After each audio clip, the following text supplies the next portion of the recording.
Hi everyone, this is Monica Agarwal, lecturer in commerce from GGSSS Hisar. तो my dear students, हमने अपने last session में क्या किया था याद है आपको? इंटरनल ट्रेड, आंतरिक व्यापार। आई होप आप लोगों को याद होगा।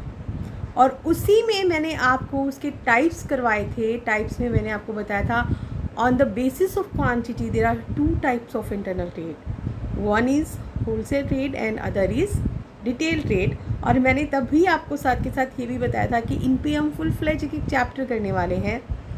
ठीक है, तो चलिए आज हमारा जो नेक्स्ट टॉपिक हम करने जा रहे हैं that is very interesting chapter and that is wholesale trade.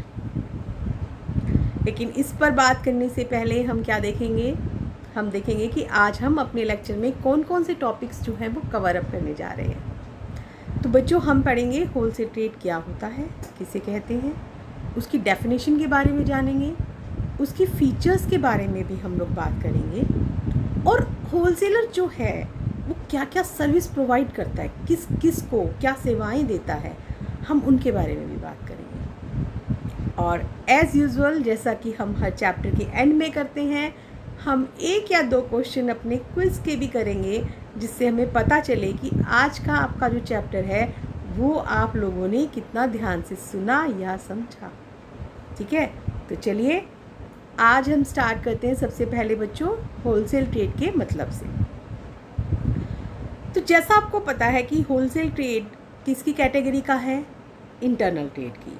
Means एक घरेलू जो व्यापार है, एक देश की अंदर की सीमा के अंदर जो व्यापार होते हैं उसमें जो हमारा होलसेल ट्रेड है बहुत ही मेन एंड इम्पोर्टेंट कैटेगरी है।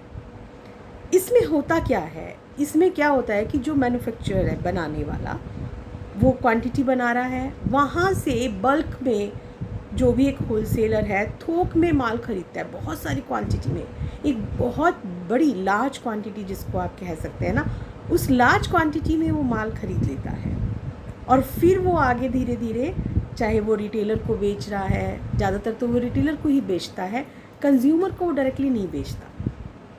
ठीक है, अब क्योंकि एकदम से तो सारा माल बिकेगा नहीं, तो वो माल कहाँ रख लिया जाता है?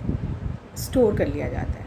स्टोर करने के लिए जैसे गोडाउन्स हैं, वेयर हाउस हैं, ठीक है, वहाँ पे आप इन गुड्स को स्टोर कर लेता है। जैसे जैसे वो रिटेलर को माल बेचेगा या कोई और मिडल मैन है उनको माल बेचेगा या कोई मर्चेंट है उनको माल बेचेगा, तो वो अपना गोडाउन से निकालेगा, अपना वेयर हाउस से निकालेगा और उन लोगों को माल देता चला जाएगा।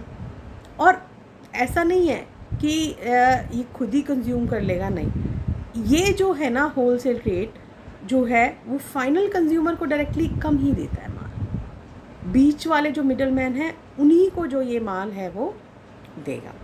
ठीक है, तो मतलब क्या है कि जितने भी जो भी कस्टमर्स होते हैं, एक अक्सर जो हम चीज़ कहते हैं कि होलसेलर के जो कस्टमर्स हैं वो सारे के सारे क्या होते हैं? Commercial users. कमर्शियल यूज़र्स क्यों? क्योंकि वो कंज्यूम करने के लिए नहीं खरीद रहे, वो आगे उसको सेल करने के लिए ले रहे हैं, तो इसलिए वो हमारा क्या हो जाता है? एक किस्म से हम उनको कह सकते हैं कि वो एक अल्टीमेट कस्टमर हमारे नहीं है। तो बच्चों, आपको समझ में आ गया होलसेल ट्रेड किसे कहते हैं? कि जिसमें हम बल्क में माल खरीदते हैं और धीरे धीरे हम उस माल को बेच देते हैं। चलिए अब हम इसकी डेफिनेशन की ओर चलते हैं। तो इसकी डेफिनेशन है, दो तीन अच्छे अच्छे ऑथर्स ने जो इसकी डेफिनेशन दी है उसके बारे में हम बात करने जा रहे हैं। सबसे पहले है अकॉर्डिंग टू मैसन एंड रथ। वो क्या कहते हैं?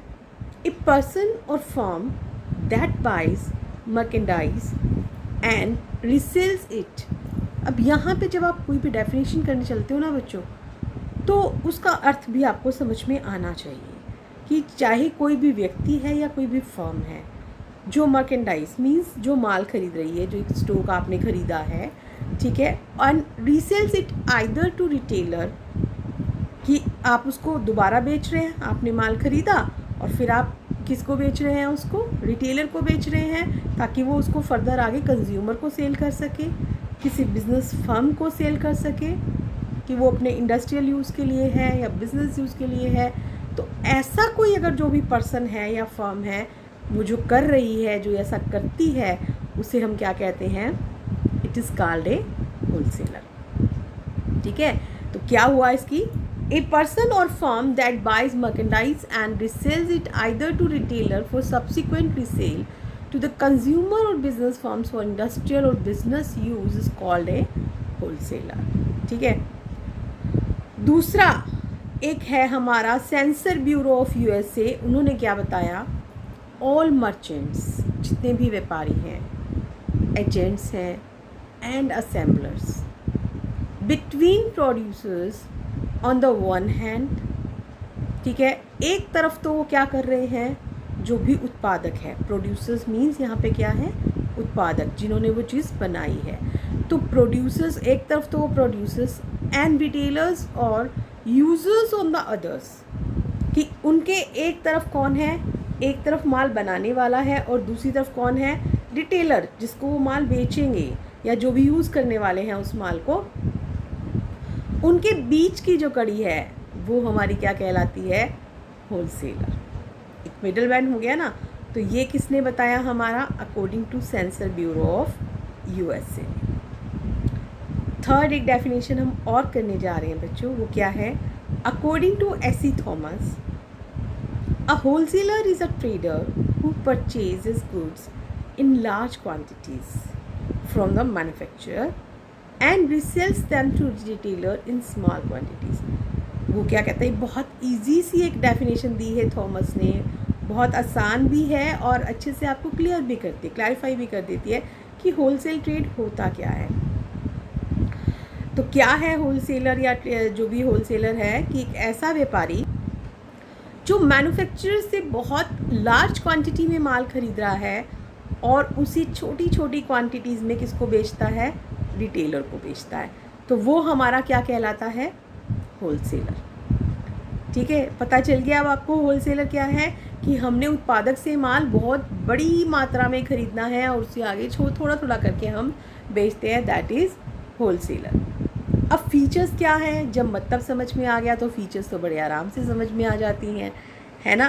तो चलिए फीचर्स की तरफ चलते हैं। सबसे पहली फीचर क्या है बच्चों, buys and sells goods in large quantity, ये माल खरीदता भी है और बेचता भी है, किसमें, बड़ी मात्रा में, बहुत बड़ी मात्रा में माल खरीदते बेचते हैं। Secondly, deals only a few type of products, ये नहीं होगा कि यहाँ पे बहुत सारे टाइप्स के प्रोडक्ट्स होंगे, नहीं, क्योंकि बहुत बड़ी मात्रा में माल खरीदते हैं ना, तो इसके लिए फिर हमारा क्या रहता है इसमें, कि वो कम प्रकार की वस्तुओं में जो डील करते हैं, एक या दो या चार जो भी है। जबकि रिटेलर के पास आप देखोगे कि रिटेलर की दुकान पे आप जाते हो तो आपको कई प्रकार की चीज़ें मिलेंगी, हो सकता है 40-50 कुछ भी मिल सकती हैं, लेकिन जो होलसेलर है उसके पास एक या दो तीन चार ऐसे ही मिलता है। थर्ड है, acts as middleman between the producers and retailer. अभी हमने देखा उत्पादक से माल खरीदेगा, जो उसे हम प्रोड्यूसर कह रहे हैं, और माल किसको बेच रहा है, वो फिर रिटेलर को, कि जो आगे छोटा छोटा करके थोड़ा थोड़ा करके माल को भेजेगा। ठीक है, फिर नेक्स्ट कौन सा आ जाता है, usually makes cash purchases and credit sales. ज़्यादातर अभी करता क्या है, वहाँ से तो नकद में पैसा दे के माल ख़रीद लेता है, उसने दे दिया प्रोड्यूसर्स को पैसा, माल ख़रीद लिया। अब लेकिन भाई माल आपने ख़रीदा 10,000 अगर गुड्स ख़रीदी हैं तो एकदम से तो नहीं बिकेंगी, धीरे धीरे ही बिकेंगी ना, तो उसके लिए फिर उसको क्या करना है, माल निकालना भी तो है सारा का सारा, तो वो माल उधार में बेचना पड़ता है उसको बहुत सारा, तो वो कैश में ख़रीदता है और उधार में माल बेचता है। जब इतना सारा काम वो ऐसे करेगा तो उसको कैपिटल भी कैसी चाहिए होगी, बहुत ज़्यादा, ह्यूज माने बहुत ज़्यादा, नीड ह्यूज कैपिटल, उसे बहुत सारी कैपिटल की जरूरत होती है। अब क्योंकि उसके पास माल भी बहुत सारा है तो स्टोर कहाँ करेगा वो अपना, storage of goods in godown. अभी हमने किया था ना कि वेयर हाउस में माल लगा लिया या गोडाउन्स में माल लगा लिया, तो वहाँ पे वो अपने गुड्स को, क्योंकि जब आप स्टोर नहीं करोगे तो वो ख़राब हो जाएंगी, और ख़राब हो जाएंगी तो आपको नुकसान हो जाएगा, तो ऐसा नहीं हो सकता। And the last is less decoration of shops. इनको शॉप्स पे ज़्यादा डेकोरेशन करने की भी ज़रूरत नहीं है, क्योंकि ये जस्ट सैंपल रखते हैं, माल तो इनका गोडाउन्स पे रहता है, बल्क में इन्होंने बेचना है, अभी भी कोई एक एक या दो दो तो पीस बेचते नहीं हैं, ये तो 40-50-100 पीस बेचते हैं। तो इनको शॉप की डेकोरेशन की ज़रूरत नहीं होती। जबकि अगर आप देखिए आम जो रिटेलर होता है ना, वो बड़े अच्छे से एक करके रखता है भी हाँ हम जा रहे हैं, अगर हमें तो वहाँ पे अच्छा भी लगे कि हर चीज़ अपनी सही ढंग से प्रेजेंट हो रही है, क्योंकि आइटम्स बहुत सारी हैं, तो उसे वो उस हिसाब से सारा का सारा करना पड़ता है। ठीक है बच्चों, तो ये क्या थी हमारी फीचर्स। तो चलिए नेक्स्ट जो हमारा आता है वो अब हमारा क्या आ रहा है, functions. Functions of wholesale trade. तो पहला फंक्शन जो है इसका क्या है, वो असेंबलिंग। कि अगर आप यहाँ पे किसी भी चीज़ को जो उसने अगर जो सामान है अगर उसकी कोई असेंबलिंग वगैरह होनी है तो ये क्या करता है, उसकी असेंबलिंग भी करता है। तो ये होलसेल ट्रेड का काम है। दूसरा इसमें क्या फंक्शन है बच्चों, इसका स्टोरेज। अभी मैंने आपको बताया माल एकदम से तो सारा बिकेगा नहीं, तो उसे कहाँ रखना पड़ेगा, गोडाउन्स में रखना पड़ेगा। तो गोडाउन्स में रखना है तो इसके लिए उसको क्या काम कर रहा है, वो स्टोरेज की फैसिलिटी भी दे रहा है। ग्रेडिंग एंड पैकिंग, वो उनको अपनी हिसाब से भी ग्रेडिंग और पैकिंग भी कर सकता है आगे बेचने के लिए। ज़रूरी नहीं होता कि मैन्युफैक्चरर होगा, वो उसके हिसाब से वो आगे भी उनके साथ सेटिंग हो जाती है। मार्केट इन्फॉर्मेशन, जितनी भी मार्केट की इन्फॉर्मेशन है, जस्ट लाइक कि कंज्यूमर क्या पसंद करता है, कस्टमर कितनी रिक्वायरमेंट है, कितने प्रोडक्ट सेल हो सकते हैं, हमारे कॉम्पिटिटर्स कौन कौन हैं, ये सब काम जो है, क्योंकि रिटेलर को पता चलेगा, रिटेलर होलसेलर को बताएगा, होलसेलर किसको देखेगा, मैन्युफैक्चरर को। फिर है डिस्पर्सिंग एंड सेलिंग। यहाँ पे अब वो चीज़ों को जगह जगह बांटना, बेचना, ये सारा का काम भी किसका है, होलसेलर का है। थोक व्यापारी करेगा ना ये सारा काम, तो क्योंकि उसने तो माल उठा लिया। अब जगह जगह जिसको चाहिए, अब कहते हैं जैसे कि पूरा हरियाणा है, हरियाणा की डीलरशिप एक पर्सन को दे दी। अब पूरे हरियाणा में कितने सारे डिस्ट्रिक्ट हैं, कितने सारे ज़िले हैं, तो वहाँ पे जगह जगह माल पहुँचाना, भेजना, बेचना, उसको वो सब कौन कर रहा है, होलसेलर। नेक्स्ट आता है रिस्क बियरिंग। रिस्क बियरिंग कैसे है, अब उसने क्या किया, माल तो सारा खरीद लिया, अब आगे वो बिके ना बिके, कितने में बिकता है, हो सकता है कि कई बार तो उससे बहुत अच्छा प्रॉफिट भी हो सकता है, लेकिन हो सकता है कई बार ऐसे कॉम्पिटिटर मार्केट में उतर आए कि हो सकता है कि आपसे भी अच्छा प्रोडक्ट वो कम रेट में दे रहे हो, तो वहाँ पे उसके लिए दिक्कत हो जाएगी। तो वहाँ पे वो रिस्क कौन बियर कर रहा है, मैन्युफैक्चरर ने तो माल बेच दिया है, माल किसके पास है, अब होलसेलर के पास है, तो सारा का सारा उसको ही बियर करना पड़ेगा ना। फाइनेंसिंग, पैसे का भी हो जाता है, क्योंकि देखो अभी हमने अपनी फीचर्स में किया कि cash purchases and credit sale. माल तो उसने नकद में ख़रीदा, मैन्युफैक्चरर से पैसा दिया उसने और उससे माल ख़रीद कर लाया, लेकिन माल आगे तो कैश में नहीं बिक रहा, आगे तो आपने उधार में बेचना है, तो पैसा भी उसका सारा का सारा लग गया। ठीक है ना। तो ये हमारे बच्चों इसके क्या थे, फंक्शंस, कि होलसेल जो ट्रेड है उसके हमारे क्या क्या फंक्शन है, वो क्या क्या काम करता है। चलिए, the most important topic of this chapter is that is services of wholesaler. Wholesaler जो है वो क्या क्या सर्विस प्रोवाइड करता है और किस किस को करता है। सबसे पहली बात तो आती है किस किस को करता है, तब हम देखेंगे ना कि किस किस को क्या क्या प्रोवाइड करता है। तो सबसे पहली बात आ जाती है कि एक तो services of wholesaler towards producers, कि जो मैन्युफैक्चरर्स हैं उनको सर्विस प्रोवाइड करता है।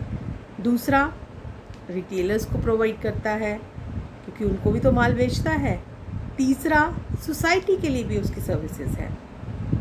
अब आप सोचेंगे उत्पादक से माल खरीदा तो उसके लिए तो चलो हो गया, रिटेलर को माल बेचा तो उसके लिए भी हो गया, तो ये सोसाइटी कहाँ से आ गई?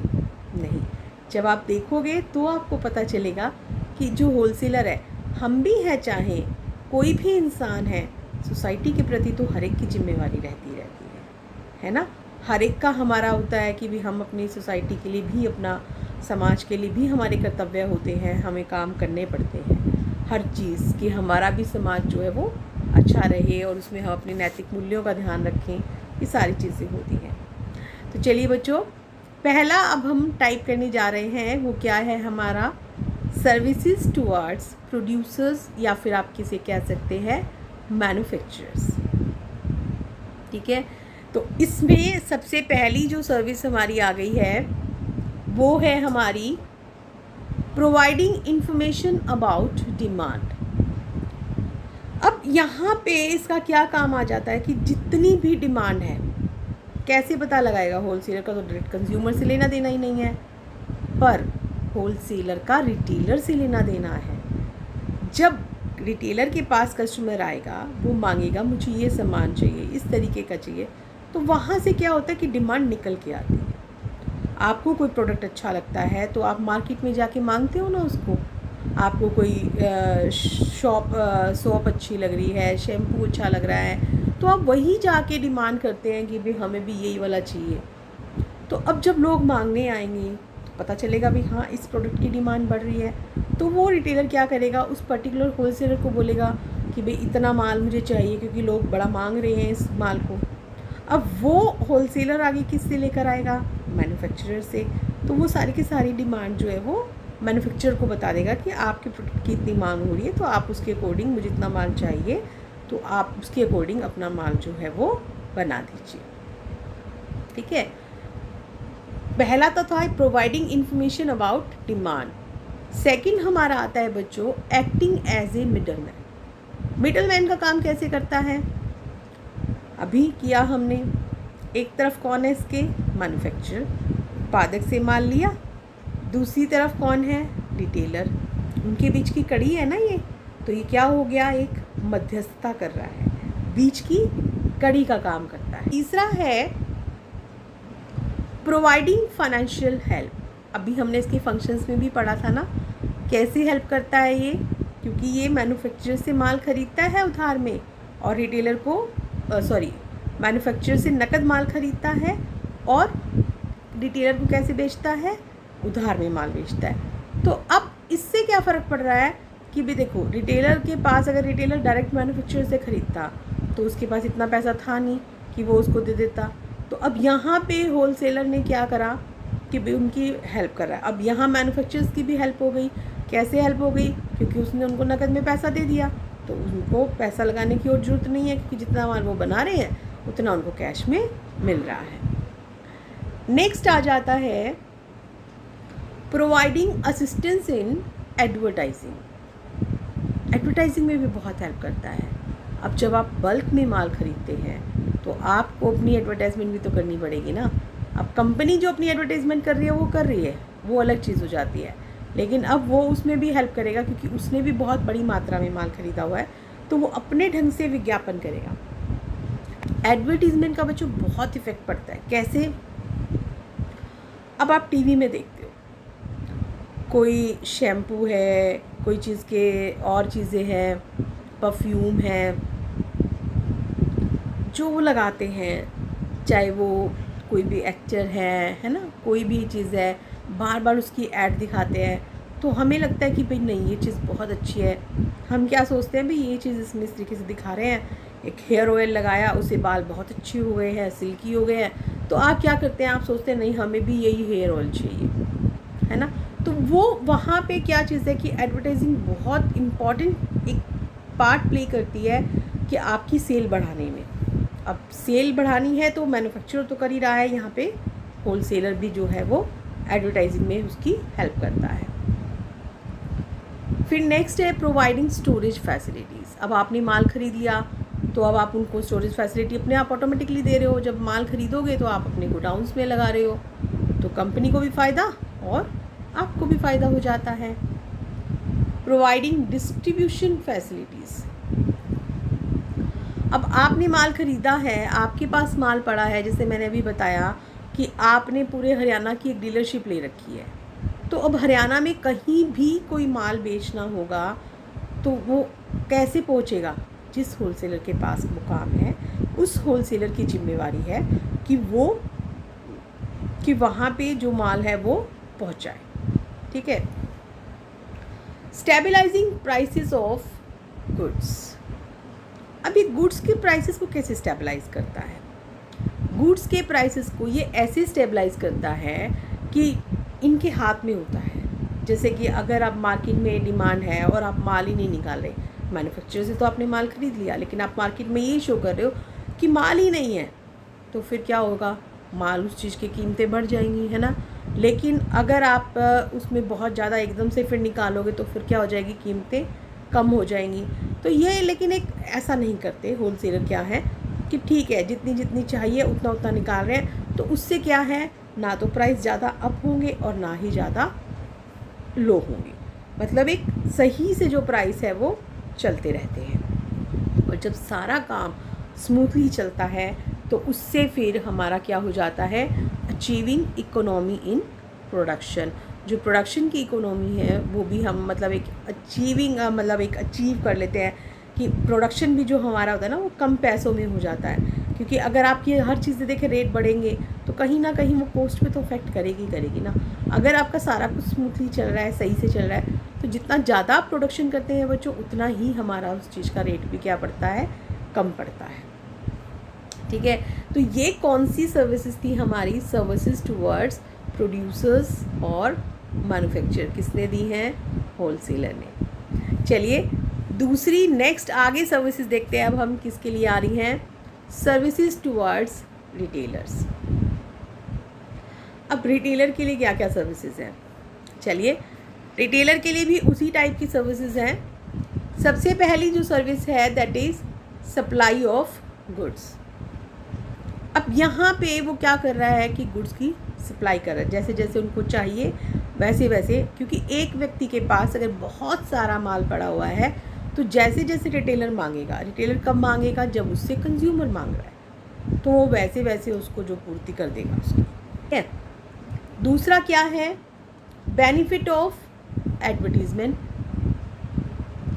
अब यहाँ पे देखिए मैन्युफैक्चरर को भी उसका बेनिफिट था और रिटेलर को भी उसका बेनिफिट हो रहा है ना। क्योंकि जब एक प्रोडक्ट की एडवर्टीजमेंट होती है तो हर एक को फ़ायदा होता है उसको, चाहे वो मैन्युफैक्चरर हो, चाहे वो होलसेलर हो, चाहे वो रिटेलर हो या फिर वो कंज्यूमर हो। क्यों, कंज्यूमर को उसके थ्रू पता चलेगा कि माल कैसा है, क्या रेट है, क्या इसमें क्वालिटीज़ हैं, क्या ये क्यों ये जो प्रोडक्ट है वो औरों से अलग कैसे है ना। तो उससे जब एडवर्टीजमेंट से एक उसकी तरफ आकर्षित हो रहा है कस्टमर, तो उससे उसकी सेल बढ़ेगी, सेल बढ़ेगी तो हर एक को फ़ायदा है, रिटेलर को भी फ़ायदा है, होलसेलर को भी फ़ायदा है और मैन्युफैक्चरर को भी फ़ायदा है।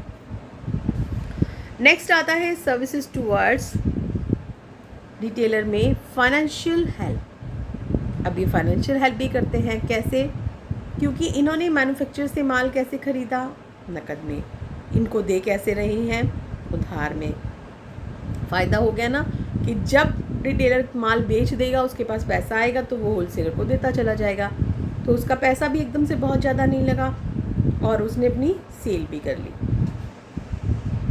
कंसल्टेंसी सर्विसेज, यहाँ पे वो कंसल्टेंसी सर्विसेज भी करते हैं, वो कस्टमर को बताते हैं सारी की सारी बातें कि कस्टमर के पॉइंट ऑफ व्यू से ये प्रोडक्ट बेटर क्यों है, आपको क्यों यूज़ करना चाहिए, इसके क्या क्या बेनिफिट रहेंगे, each and everything they told. तो यहाँ पे जब रिटेलर को चीज़ पता होगी तभी तो वो कस्टमर को बताएगा ना। फिर नेक्स्ट आता है पैकिंग फैसिलिटी। पैकिंग फैसिलिटी में क्या हो जाता है कि जैसे होलसेलर का भी हमने किया था, इसके फंक्शंस में भी हमने देखा था, अपने हिसाब से वो पैकिंग कर सकता है, उसको ग्रेडिंग कर सकता है। तो यहाँ पे क्योंकि होलसेलर ने अपने हिसाब से ग्रेडिंग कर रखी है, पैकिंग कर रखी है, तो रिटेलर को फ़ायदा हो गया कि भाई वहाँ से उसने बड़े डब्बों में लाया, अब रिटेलर को देना तो उसको छोटे छोटे डब्बों में अपने हिसाब से वो सारा पैक करके दे देगा, तो उसको कोई दिक्कत नहीं होती है। फिर नेक्स्ट है इंफॉर्मेशन अबाउट न्यू प्रोडक्ट्स। अब जैसे जैसे कोई नया प्रोडक्ट आएगा रिटेलर को कौन बताने वाला है, होलसेलर। वो ये बताएगा उसको कि भाई अब मार्केट में ये नया प्रोडक्ट आ रहा है, मैं तुम्हें ये इस प्राइस पर दे सकता हूँ। तो इससे रिटेलर को क्या फ़ायदा होगा, उसकी नए प्रोडक्ट्स के बारे में भी बहुत अच्छी इन्फॉर्मेशन हो जाएगी, जानकारी प्राप्त होती है। अब जब उसे नया प्रोडक्ट के बारे में जानकारी होगी तभी तो वो अपने कस्टमर्स को दे सकता है ना, अदरवाइज़ तो वो दे ही नहीं सकता है। और मेन चीज़ सबसे मेन फ़ायदा क्या होता है होलसेल का कि रिटेलर के लिए कि रिजनेबल प्राइस, आपको रिजनेबल प्राइस पे चीज़ मिल गई, क्योंकि बल्क में माल ख़रीदा हुआ है। जैसे मैंने आपको शुरू में भी एक एग्जांपल दिया था कि कोई एक चीज़ है जिसको 100 रुपये उसकी कॉस्ट आ रही है, आगे से आगे आप उसको बेचते चले जाओगे तो हर पर्सन उस पर अपना पैसा ऐड करता चला जाता है। जैसा देखिए ना, आजकल ऑनलाइन ट्रेडिंग का काम होता है, ऑनलाइन चीज़ें, हर बच्चा जो है वो इस चीज़ों को ज़रूर देखता होगा कि आप नेट यूज़ करते हैं, आप देखते हैं कि कोई चीज़ें सेल करने वाली हैं, बहुत सारे लोगों के स्टेटस में लगा होता है कि ये चीज़ है इतने में मिलेगी, ये चीज़ है इतने में मिलेगी। फिर कई लोग क्या करते हैं, उसी चीज़ों को कोई एक जो सेलर है वो उसको 500 में दे रहा है, दूसरा 600 में दे रहा है, तीसरा 700 में दे रहा है, तो यहाँ 100 रुपये बढ़ते क्यों चले गए। अब जो किसी के संपर्क में आया ही नहीं 500 वाला, वो 700 रुपये वाले से चीज़ खरीद सकता है, तो वहाँ पे उसने कितना एक्स्ट्रा पे कर रखा है, 200 रुपये। चीज़ कितने की थी, 500 की। किसी ने 600 वाले से लिया तो वहाँ पे उसने कितना पे कर रखा है, 600, मीन्स 100 रुपये एक्स्ट्रा दे रखे हैं। किस नाम के थे वो सारे के सारे, वो इसी नाम के थे ना कि भी हर एक पर्सन ने अपना अपना फ़ायदा निकाला हुआ है। तो होलसेलर में क्या है कि जब उसने इकट्ठा माल खरीद लिया, रिटेलर को माल बेच रहा है वो, तो उसे एक रिजनेबल प्राइस पे, क्योंकि जब आप इकट्ठा माल खरीदते हैं तो आपको थोड़ा सस्ते में मिल जाता है, और आप बेचोगे उसे थोड़ा थोड़ा तो आप उसको ठीक रेट में, लेकिन फिर भी कंज्यूमर तक कहीं ना कहीं इतना एक्स्ट्रा नहीं होता और वो उसको रिजनेबल प्राइस पर मिल जाता है। तो ये कौन सी सर्विसेज थी, सर्विसेज टुवर्ड्स रिटेलर्स। और थर्ड टाइप की जो हमारी सर्विसेज आती हैं बच्चों, वो कौन सी हैं हमारी, सर्विसेज टुवर्ड्स सोसाइटी। जैसा मैंने आपको बताया कि सोसाइटी के लिए तो हमारी सबसे पहली रिस्पॉन्सिबिलिटी होती है, तो सोसाइटी तो हम कहीं पे इग्नोर ही नहीं कर सकते हैं, है ना। तो चलिए देखते हैं, सोसाइटी के लिए सबसे पहला हमारा क्या है, कंट्रोल ऑन मार्केट फ्लक्चुएशंस। अभी मैंने बताया अगर ये लोग स्टोरेज कर लेंगे ज़्यादा, जमाखोरी जिसे कहते हैं, अगर वो कर लेंगे तो मार्केट में जो रेट्स हैं वो अप एंड डाउन हो सकते हैं, लेकिन ये लोग ऐसा नहीं करते हैं। ये क्या करते हैं, जितनी जितनी ज़रूरत है माल उतना उतना देते चले जाते हैं, तो प्राइस ना तो ज़रूरत से ज़्यादा बढ़ते हैं और ना ही ज़रूरत से ज़्यादा कम होते हैं, वो सही से चलते रहते हैं।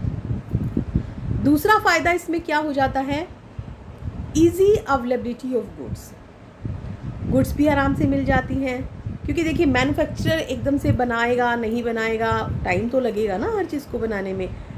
अब यहाँ पे क्या है कि होलसेलर के पास ऑलरेडी माल पड़ा हुआ है, तो जितना जितना रिटेलर को चाहिए वो माल मंगवा सकता है, कोई प्रॉब्लम नहीं आती है। तीसरा है सिलेक्शन फैसिलिटी, यहाँ पे सिलेक्शन का भी फ़ायदा हो जाता है। जब आपके पास बहुत सारी कंपनीज़ का माल है तो आप अपनी मर्ज़ी से सिलेक्ट कर सकते हैं कौन सा माल आपको चाहिए, कौन सा नहीं चाहिए, हर चीज़ देख सकते हैं। बेनिफिट ऑफ एडवर्टीज़मेंट, अभी मैंने आपको बताया था बेनिफिट ऑफ एडवर्टीज़मेंट का कैसे है, एडवर्टीज़मेंट के बेस पर ही आपकी सारी की सारी क्या हो रही है, सेल हो रही है। तो जब आपकी एडवर्टीज़मेंट के बेस पर सारी सेल हो रही है तो आपके कस्टमर उसी से बढ़ रहे हैं, उसी से बढ़ेंगे, उसी से आपका प्रोडक्ट खरीदेंगे, तो वहाँ पे सोसाइटी को भी तो इसका वो हो रहा है ना, क्योंकि आप एडवर्टीज़मेंट दे रहे हैं। और एडवर्टीज़मेंट का रूल ये होता है कि आपको उसमें ट्रू एंड फेयर व्यू देना होता है, सच्ची और सही बात, कि झूठी बातों में भ्रामक चीज़ें नहीं दिखानी चाहिए, जो है एक्चुअल में वही फैक्ट जो है वो उन्हें प्रेजेंट करने चाहिए। नेक्स्ट आता है रिमूवल ऑफ कंज्यूमर कंप्लेंट्स। कोई कस्टमर अगर कंप्लेंट करता है, उसको शिकायत है कि माल ख़राब है या इसमें ऐसी कमी है या हमें ये नहीं दिया गया है, तो ये होलसेलर की जिम्मेवारी होती है कि वो उनकी कंप्लेंट्स को दूर करता है। And the last point is possibility of large scale production. किस चीज़ को पॉसिबल कर रहा है ये, बड़े पैमाने पर प्रोडक्शन को, क्योंकि जब आप ज़्यादा माल खरीदोगे तभी तो वो बड़ा प्रोडक्शन करेंगे ना। और आप माल कब खरीदोगे, जब आप माल को आगे बेच पाओगे, लोग उसको यूज़ कर रहे हैं, कंज्यूम कर रहे हैं। तो कंज्यूम कौन कर रहा है, अल्टीमेट सोसाइटी। सोसाइटी किन से मिलकर बनी है, हम लोगों से। हम ही तो अपना सोसाइटी का पार्ट है। हम ही कहते हैं समाज है, ये है, वो है। समाज कुछ और नहीं है, समाज हम लोगों से ही मिलकर बना हुआ होता है। तो कहते हैं ना कि अगर समाज को बदलना है तो सबसे पहले हमें खुद को बदलना होगा।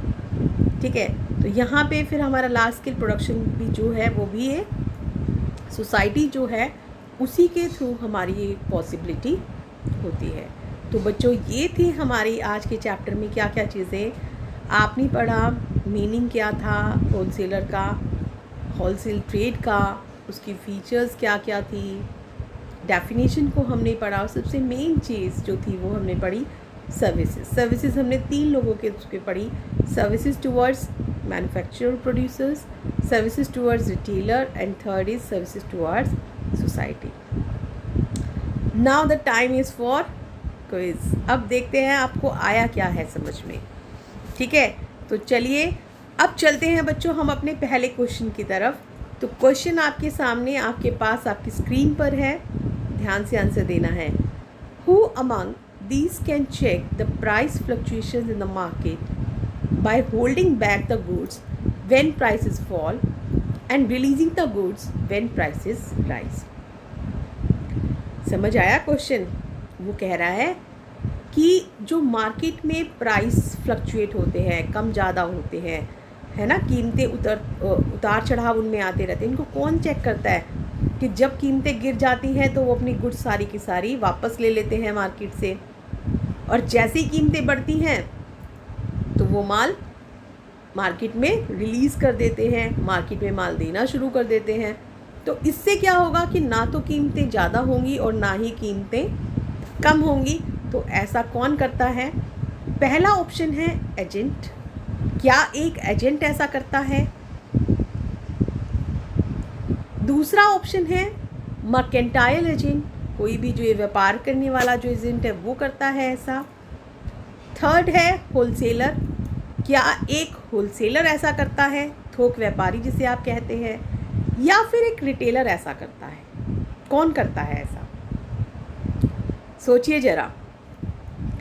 तो ऐसा कौन करता है? ऐसा करता है होलसेलर। होलसेलर थोक व्यापारी करता है ना, कि जो प्राइसेस को फ्लक्चुएट नहीं होने देता, कम या ज़्यादा नहीं है।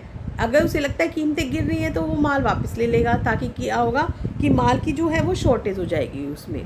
ठीक है, तो कीमतें वापस बढ़ने लग जाएंगी, और जब कीमतें वापस बढ़ेंगी तो वो माल मार्केट में निकालना शुरू कर देगा, जिससे कीमतें वापस नॉर्मल आ जाएंगी। ठीक है, चलिए अब नेक्स्ट क्वेश्चन आपके पास। Wholesaler deals in dash quantity of goods. Wholesaler जो है वो कितनी क्वांटिटी में माल को डील करता है, मतलब कितनी क्वांटिटी का माल डील करता है?